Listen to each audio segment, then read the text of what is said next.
all on my For You page on TikTok is so many people, and I mean from early 20s to their 30s to 40s to 50s and 60s, talking about living in their cars or van life. And it seems to be becoming more of an epidemic, but what they are saying is happening to them now that they have broke free, or not really broke free. This was their solution to not being able to afford their housing, right? Now what they're facing is extreme parking fees. So in order for them to park their van, their RV, bus that they converted, their car, where they have modified their living spaces, now they're being charged $100 or $150 per day, and that's becoming a new issue, or they get excessive tickets.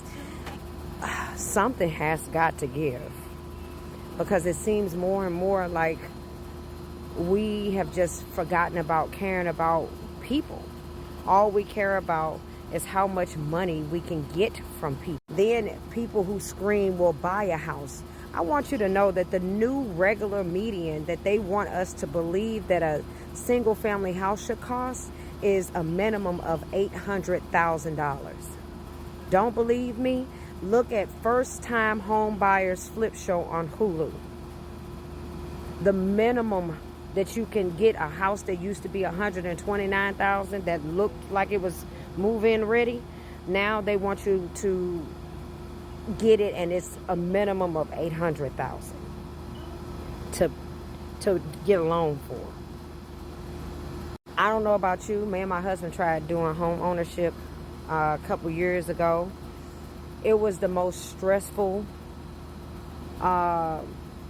expensive decision, and we still didn't get it.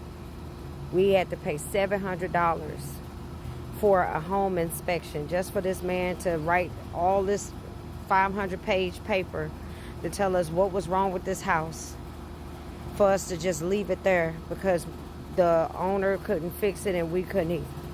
So home ownership is not the answer either, but we need affordable housing, because people need to be able to live.